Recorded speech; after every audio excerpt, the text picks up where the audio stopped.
Hey everyone, welcome back to my channel Manpreet institute. I hope आप सभी अच्छे होंगे, आपकी स्टडी अच्छी चल रही होगी। तो आज हम अपनी प्राचीन भारत के इतिहास में अपनी 7 वीडियो लेकर आए हैं, जिसमें हमारा टॉपिक रहेगा शैव धर्म, वैष्णव धर्म, इस्लाम धर्म, ईसाई धर्म और पारसी धर्म। एक्चुअली ये थोड़े छोटे टॉपिक हैं, इनका थोड़े छोटे कंसेप्ट हैं, इसलिए मैं इनको एक ही वीडियो में कवर करूंगी। तो आप लास्ट तक बने रहें, इनको अच्छे से कवर करें। और यदि आप हमारे चैनल पर नए हैं तो प्लीज़ लाइक करें, शेयर करें, सब्सक्राइब करें। और अगर आपकी कोई क्वेरी है तो आप कमेंट बॉक्स में बोल सकते हैं। आपका कोई सजेशन है तो आप वो भी बोल सकते हैं। और यदि आप इस पर्टिकुलर वीडियो का पीडीएफ चाहते हैं तो आप हमारा टेलीग्राम चैनल है जो उसको ज्वाइन करें, आपको वहाँ सारे पीडीएफ मिल जाएंगे। तो चलिए शुरू करते हैं हम आज की अपनी वीडियो। सबसे पहले हम कवर करेंगे शैव धर्म। अब शैव धर्म, जैसा कि हमने पहले देखा था, बौद्ध धर्म, जैन धर्म, अब आ गया हमारे पास शैव धर्म। तो उस सदी में प्राचीन भारत के इतिहास में इतने धर्म एक साथ कैसे पनपे, किस प्रकार वो जनता के सामने आए, जनता ने उनको एक्सेप्ट किया, उस सब पे हम बात करेंगे। तो आज का हमारा थर्ड धर्म है शैव धर्म। तो देख लेते हैं। भगवान शिव की पूजा करने वाले को शैव या शिव से संबंधित धर्म को शैव धर्म कहा गया है। कि जो व्यक्ति भगवान शिव जी की पूजा करते हैं उनको शैव या शिव जी से संबंध जो है उनको शैव धर्म कहा गया है। उस जनता को, उन लोगों को जो शिव जी की पूजा करते हैं उनको शैव धर्म कहा गया है। शिवलिंग उपासना का प्रारंभिक पुरातात्विक साक्ष्य हड़प्पा संस्कृति के अवशेषों से मिलता है। जिस प्रकार बौद्ध धर्म और जैन धर्म थे वो हमारे भारत के बाहर भी उनका प्रचार प्रसार हुआ, उसी प्रकार जो हमारा शैव धर्म था, जो इसके पुरातात्विक साक्ष्य हैं, जो हमें मतलब हमने जो हड़प्पा सभ्यता थी उसकी जब स्टडी करी तो वहां से उसके अवशेषों का पता चलता है कि यहाँ के लोग जो है शिवलिंग की उपासना करते थे। मतलब कि हड़प्पा सभ्यता के टाइम पर भी शिवलिंग की उपासना की जाती थी, वहां शैव धर्म था। उसके अवशेष वहां से मिलते हैं। कहाँ से मिलते हैं जी? हड़प्पा सभ्यता से। ऋग्वेद में शिव के लिए रुद्र नामक देवता का उल्लेख है। जो हमारा ऋग्वेद है, जो हमारा सबसे पुराना वेद जो माना जाता है, हमारा ऋग्वेद है, जो उसमें जो शिव को कहा गया है वो रुद्र नामक देवता कहा गया है। मतलब जो शिव को किस नाम से पुकारा गया है? रुद्र देवता के नाम से पुकारा गया है। और ऋग्वेद में इसका उल्लेख मिलता है। अथर्ववेद में शिव को भव, शरव, पशुपति एवं भूपति कहा गया है। जो हमारा अथर्ववेद है, जो हमारा सबसे लास्ट का वेद है, जिसे हम नया वेद भी कहते हैं, तो उसमें शिव जी को क्या कहा गया है? भव, शव, पशुपति, भूपति कहा गया है। ये आपको ना थोड़े थोड़े फैक्ट याद रखने हैं, क्योंकि क्वेश्चन यहाँ से घूम कर आ सकता है कि ऋग्वेद में शिव को क्या कहा गया है और अथर्ववेद में क्या कहा गया है। ये आपको छोटे छोटे पॉइंट याद रखने हैं। लिंग पूजा का पहला स्पष्ट वर्णन मत्स्य पुराण में मिलता है। जो लिंग पूजा, मतलब लिंग पूजा हमारी किसमें की जाती थी? हड़प्पा सभ्यता में। और जो मेसोपोटामिया सभ्यता थी उसमें लिंग पूजा की जाती थी, है ना। उसका जो स्पष्ट वर्णन है, उसकी जो पूरी डिटेल है, वो कौन से मत्स्य पुराण में हमें देखने को मिलती है। आगे देखते हैं जी। रुद्र की पत्नी के रूप में पार्वती। अब रुद्र किसको कहा गया है? शिव को। और हम कहते हैं ना कि शिव का एक रुद्र रूप है जो मतलब भयानक माना जाता है, जो अच्छा नहीं होता, है ना, उसको रुद्र रूप कहा गया। वो कहाँ कहा गया है? ऋग्वेद में कहा गया है। और रुद्र की पत्नी के रूप में पार्वती का नाम, जो रुद्र की पत्नी मतलब शिव जी की पत्नी कौन है? पार्वती का नाम तैत्तिरीय अरण्या में मिलता है। जो मतलब जो शिव जी थे उनकी पत्नी थी पार्वती जी, और उनका नाम किस उसमें अरण्या में है? तैत्तिरीय में हमें मिलता है। तो ये फैक्ट आपको शैव धर्म के बारे में याद रखने हैं। नेक्स्ट देखते हैं हम, जो वामन पुराण में शैव संप्रदाय की संख्या 4 बताई गई है। हमने सबसे पहले पढ़ा मत्स्य पुराण। मत्स्य पुराण हमने क्या देखा था? मत्स्य पुराण में जो लिंग की पूजा का स्पष्ट, जो लिंग की पूजा की जाती थी उसका स्पष्ट उदाहरण हमें कहाँ मिलता है? मत्स्य पुराण में मिलता है। और जो हमारा वामन पुराण है उसमें क्या मिलते हैं? शैव के 4 संप्रदाय मिलते हैं, जिनकी संख्या हमारे पास कितनी बताई गई है? 4, जिसकी संख्या बताई गई है वो कौन कौन सी है? पशुपत, कापलिक, कालामुख, लिंगायत, ये इसकी संख्या बताई गई है शैव संप्रदाय में। पशुपत संप्रदाय शिवों को सर्वाधिक प्राचीन संप्रदाय है। जो पशुपत है, जो इसका उल्लेख किसमें है? वामन पुराण में है। ये संप्रदाय शैवों का सर्वाधिक प्राचीन संप्रदाय है। ये वाला संप्रदाय सबसे प्राचीन माना गया है। कौन सा? पशुपत। इसके संप्रदाय संस्थापक कलुष, लवकुश, नहीं सॉरी, लकुश थे, जिन्हें भगवान शिव के 18 अवतारों में माना जाता है। सबसे पहले तो हमें बात याद रखनी है, भगवान शिव के कितने अवतार माने गए हैं? 18 माने गए हैं। उसमें से हमने रुद्र पढ़ लिया, जो किसमें था? ऋग्वेद में था। दूसरा हमने अथर्ववेद में पढ़े थे 3 नाम। और अब जो ये थे इनके संस्थापक, तो उनको 18 अवतारों में माना गया है। पाशुपत संप्रदाय के अनुयायियों को पंचातार्थिक कहा गया है। जो पाशुपतों के जो आगे संप्रदाय थे, उनके जो मानने वाले थे, उनके अनुयायी थे, उनको पंचातर्थ कहा गया है।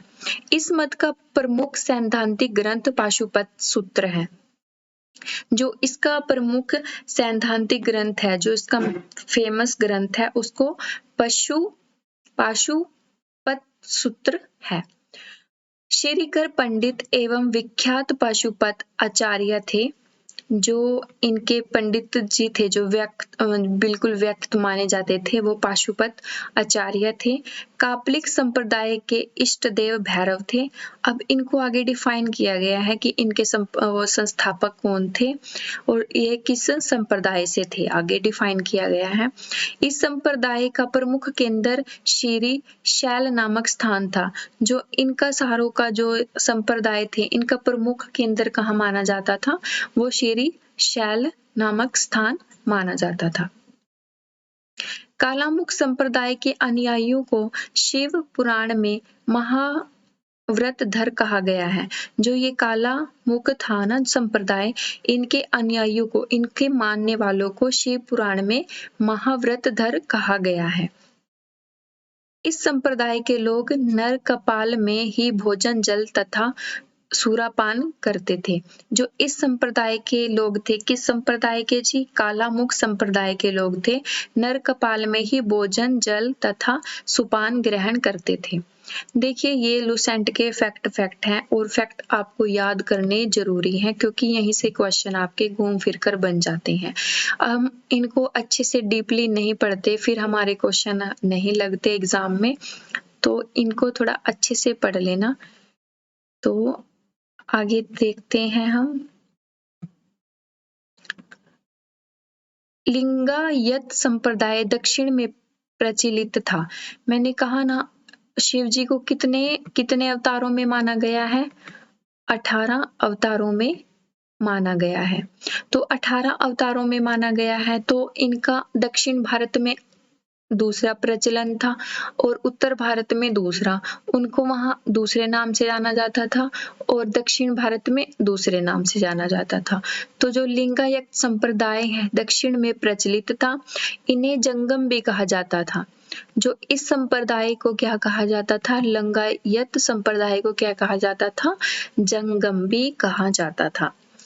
शून्य संप्रदायन लिंगायत का मुख्य धार्मिक ग्रंथ था। ये देखो थोड़ा ना फेमस से ग्रंथ है, इनको ना याद करना है। देखो ये पीछे भी एक ग्रंथ था, सैद्धांतिक ग्रंथ, और इसमें भी एक ग्रंथ है हमारा शून्य संप्रदायन ग्रंथ। तो इनको तो थोड़ा याद करना है। एक्चुअली जो एग्जाम यूजीसी नेट एग्जाम देने वाले स्टूडेंट हैं उनको तो ये सारे ग्रंथ टिप्स पे होने चाहिए, क्योंकि वहां पर आपको ऑप्शन में उलझा देते हैं। वो 4 ऑप्शन तो वैसे दे देते हैं जो संप्रदाय से रिलेटेड है, एक ऑप्शन ऐसा दे देते हैं जो मतलब नहीं होता, तो उसमें कंफ्यूजन हो जाती है। तो जो यूजीसी नेट वाले हिस्ट्री से रिलेटेड स्टूडेंट है वो प्लीज इनको थोड़ा अच्छे से नोट करें। और लुसेंट से भी ना हिस्ट्री यूजीसी नेट में काफी क्वेश्चन बनते हैं, तो इसलिए जो मैंने इसमें फैक्ट ऐड किए हैं उनसे भी आपको काफी हेल्प मिल जाएगी।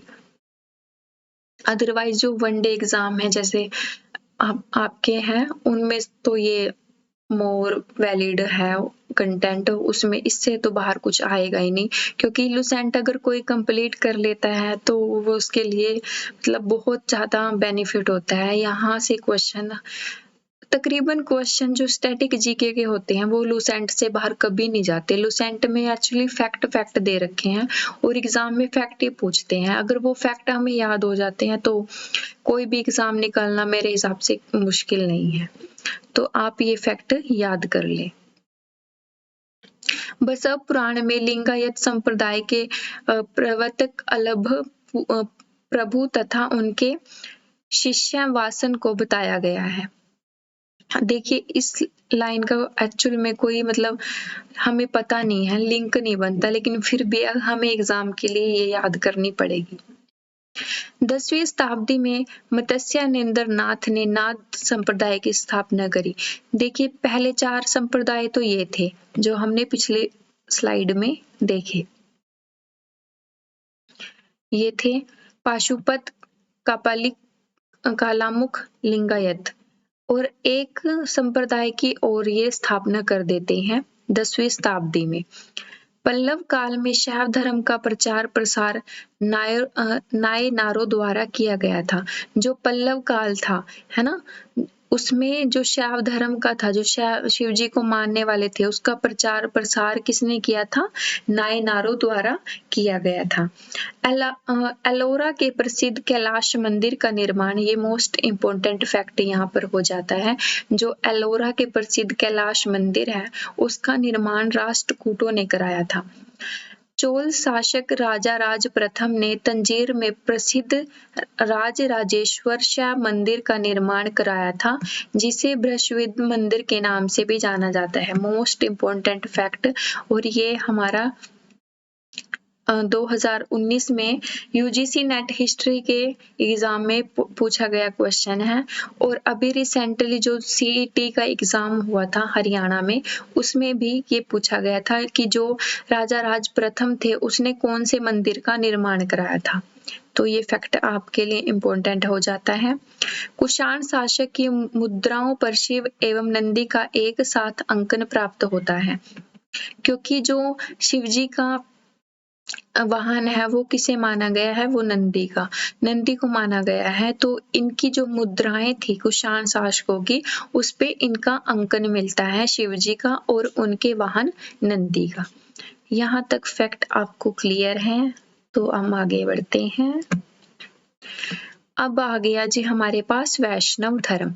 हमने अभी तक कंप्लीट कर लिया है शैव धर्म को। शैव धर्म से जितने इम्पोर्टेंट फैक्ट थे, जितने इम्पोर्टेंट क्वेश्चन थे, वो मैंने आपको करा दिए हैं। अब हम देखते हैं वैष्णव धर्म। वैष्णव धर्म के विषय में प्रारंभिक जानकारी उपनिषदों से मिलती है। हमने सबसे पहली वीडियो में हमने यही पढ़ा था कि उपनिषद क्या थे, पुराण क्या थे, वेद क्या थे। उपनिषद वो होते हैं जो वेद होते हैं, उनको अच्छी तरह से स्टडी करने में जो साथ देते हैं, जिनकी लैंग्वेज आसान होती है, उन्हें उपनिषद कहा जाता है। तो जो शैव धर्म की सबसे पहले जानकारी मिलती है वो उपनिषद में मिलती है। इसका विकास भागवत धर्म से हुआ है। किसका? वैष्णव धर्म का। वैष्णव धर्म के प्रवर्तक कृष्ण थे जो वृश्चिक कबीले से थे। विष्णु के 10 अवतारों का उल्लेख मत्स्य पुराण में मिलता है। अब यहाँ विष्णु के कितने अवतार हैं? 10 अवतार हैं। और शिव जी के मैंने कितने बताए थे? 18 अवतार थे और इनका जो 10 अवतार है इनका उल्लेख कहाँ मिलता है? मत्स्य पुराण में हमें मिलता है। गुप्त काल में विष्णु या विराह अवतार सर्वाधिक प्रसिद्ध था। जो गुप्त काल था उसमें विष्णु का जो अवतार वराह अवतार जो सर्वाधिक प्रसिद्ध था। नोट, ये इम्पोर्टेंट नोट है। अकोर वाट का मंदिर कबोडिया कबोज में राजा सूर्यवर्मा 1113 ईस्वी 1150 ईस्वी में बनाया गया था। ये फैक्ट आपको याद रखने हैं। ये देखिए प्रमुख संप्रदाय हैं और इनके ये मत हैं और इनके कौन कौन से आचार्य थे वो है। ये आपको याद करने हैं, एक बार इनकी रीडिंग ले लेना। और जो मुख्य प्रमुख संप्रदाय हैं उनके संस्थापक, उनकी पुस्तकें, ये मैंने मेन सी लिखी हैं यहाँ पे, आप इनको भी देख लेना। उसके बाद आता है हमारा इस्लाम धर्म। शैव धर्म कंप्लीट हो गया, वैष्णव धर्म कंप्लीट हो गया, अब हमारा आता है इस्लाम धर्म। इस्लाम धर्म के संस्थापक हजरत मोहम्मद साहब थे। जो इस्लाम धर्म की जिन्होंने स्थापना करी थी, जो इसके संस्थापक थे वो थे, उनका नाम याद रखना है हजरत मोहम्मद साहब। हजरत मोहम्मद साहब का जन्म 570 ईस्वी में मक्का के प्रमुख कुरैश कबीले में हुआ था। इनके पिताजी अब्दुल्ला और माता अमीना थी। उनका लालन पोषण उनके चाचा अबू तालिब ने किया था। इनका लालन पोषण इनके चाचू जो अबू तालिब थे उन्होंने किया था, क्योंकि बचपन में ही इनके जो फादर साहब थे और इनकी जो मदर थी उनकी डेथ हो जाती है, तो इनका जो पालन पोषण था वो इनके चाचा जी अबू तालिब ने किया था। हजरत मोहम्मद साहब को 610 ईस्वी में मक्का के पास हीरा नामक गुफा में ज्ञान की प्राप्ति हुई थी। जिस प्रकार जो गौतम बुद्ध जी थे उनको मतलब वो सन्यासी जीवन को एक्सेप्ट करते हैं और तपस्या करते हैं और बाहर जंगलों में चले जाते हैं, उसी प्रकार ये जो मोहम्मद साहब थे इन्होंने सन्यास जीवन को एक्सेप्ट किया और इन्होंने तपस्या करी। तो इनका जो है हीरा नामक गुफा में, मक्का के पास जो हीरा नामक गुफा है उसमें इनको ज्ञान की प्राप्ति हो जाती है। 24 सितंबर 622 ईस्वी को पैगंबर के मक्का के मदीना की यात्रा इस्लाम जगत में मुस्लिम संवत हजरी संवत के नाम से जाना जाता है। मोहम्मद की शादी 25 वर्ष की अवस्था में खजीदा नामक विधवाहिक के साथ हुई थी। ये ना देखो मोहम्मद साहब, मैं इनकी थोड़ी स्टोरी बता देती हूँ। ये थोड़े मतलब इतनी रिच फैमिली में इनका बर्थ नहीं होता, ये थोड़े ना मतलब पुअर फैमिली में इनका जन्म होता है। तो बचपन में ही इनके माता पिता की मृत्यु हो जाती है, तो इनका लालन पोषण इनके चाचा जी करते हैं। तो ये थोड़ा ना गरीब परिवार से थे और इनके सामने मतलब प्रॉब्लम्स इतनी थी कि जिस के पास माता पिता का साया ना हो और फिर इतनी प्रॉब्लम्स लाइफ में आती हैं। तो 25 वर्ष की आयु में ये काम करते थे एक कारखाने में। तो वहां इनको एक खजीदा नाम की महिला मिलती है। वो इनके काम से बड़ी खुश होती है और इनसे इम्प्रेस हो जाती है, मतलब इनके काम को देखकर। तो वो शादीशुदा होती हैं, लेकिन उनके पति की डेथ हो जाती है, तो वो विधवा होती हैं। तो वो इनसे शादी करने के लिए प्रस्ताव देती हैं, तो ये उनसे शादी कर लेते हैं और वो बहुत रिच फैमिली से होती हैं। तो इस प्रकार इनकी शादी हो जाती है।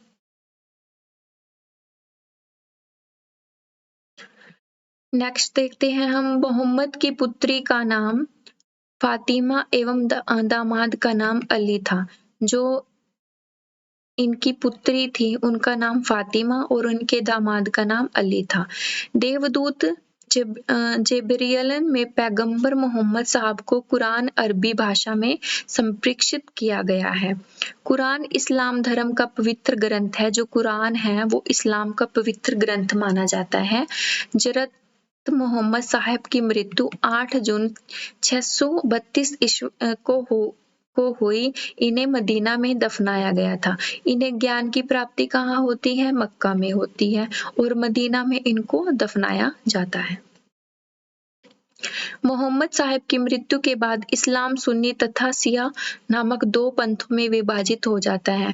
जिस प्रकार जैन धर्म और बौद्ध धर्म अलग अलग पार्ट्स में डिवाइड हो जाते हैं, हीनयान महायान, उसी प्रकार ये इस्लाम धर्म भी 2 पार्ट्स में डिवाइड हो जाता है, सुन्नी तथा शिया।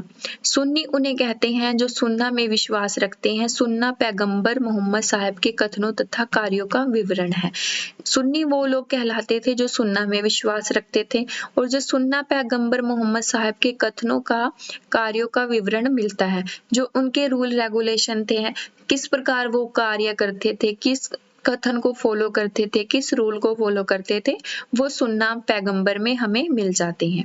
शिया अली की शिक्षाओं में विश्वास करते हैं तथा उन्हें मोहम्मद साहब का न्याय संपन्न उत्तराधिकारी मानते हैं। साहब के दामाद थे जो शिया अली के शिक्षाओं में विश्वास रखते थे और मोहम्मद साहब के मतलब जो कहते थे कि ये ही हमारा जो है न्याय उत्तराधिकारी है, उनके दामाद को मानते थे, वो शिया अली कहलाते थे।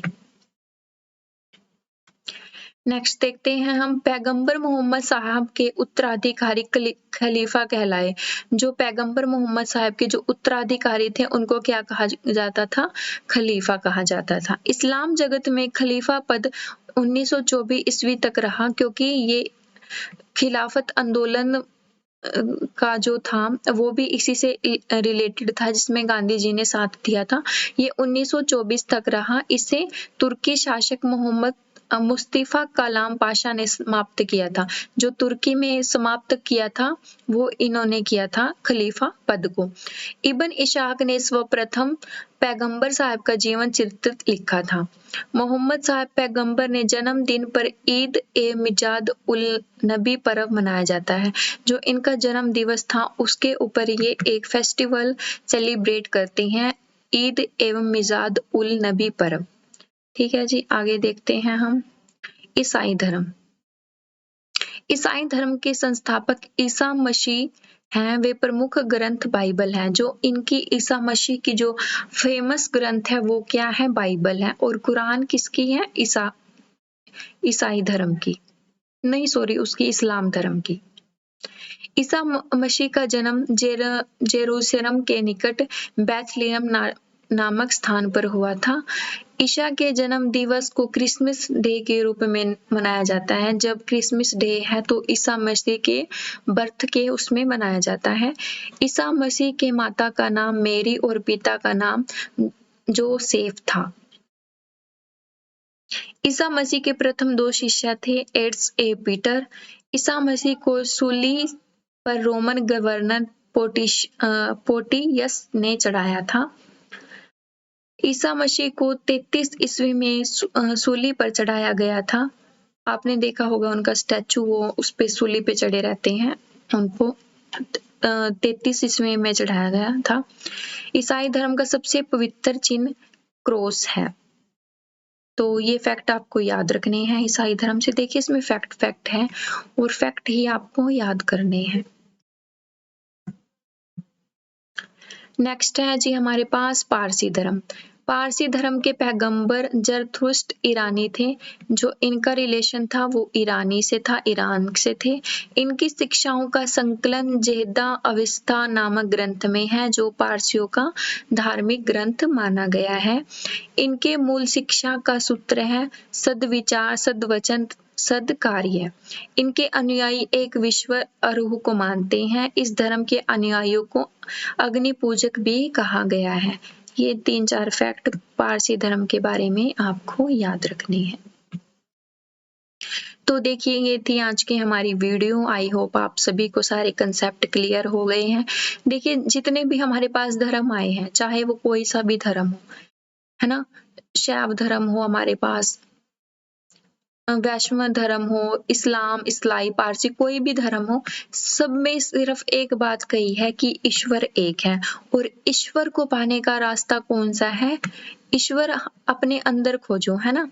ईश्वर को अगर पाना है तो अपनी खोज करो, अपने अंदर ईश्वर को खोजो, वो आपके अंदर ही है, सिर्फ उसको थोड़ा तराशने की जरूरत है। आपको थोड़ा मोह माया से दूर जाकर अपने आप को थोड़ा रिलैक्स फील कराकर, जैसे मेडिटेशन करते हैं लोग, है ना? जो बुद्ध थे, गौतम बुद्ध थे, उन्होंने सिर्फ मेडिटेशन ही तो किया था, ध्यान ही तो किया था, और उनको ज्ञान की प्राप्ति हो गई। तो सारे धर्म एक ही बात बोलते हैं कि ईश्वर एक है, और ईश्वर को बाहरी आडंबरों में मत ढूंढो, मंदिर मस्जिदों में उनको मत ढूंढो, वो आपके अंदर है। सिर्फ थोड़ा अपने अंदर है, उसकी खोज करो। ये सारे धर्म सिखाते हैं। तो ये थे हमारे आज के 3-4 धर्म, इनको हमने कंप्लीट कर लिया है। अगर किसी का कोई डाउट हो तो प्लीज कमेंट करें, है ना? लाइक करें, शेयर करें, और चैनल को सब्सक्राइब जरूर कर लें प्लीज। तो ये थी आज की वीडियो। Thanks for watching. जय हिंद।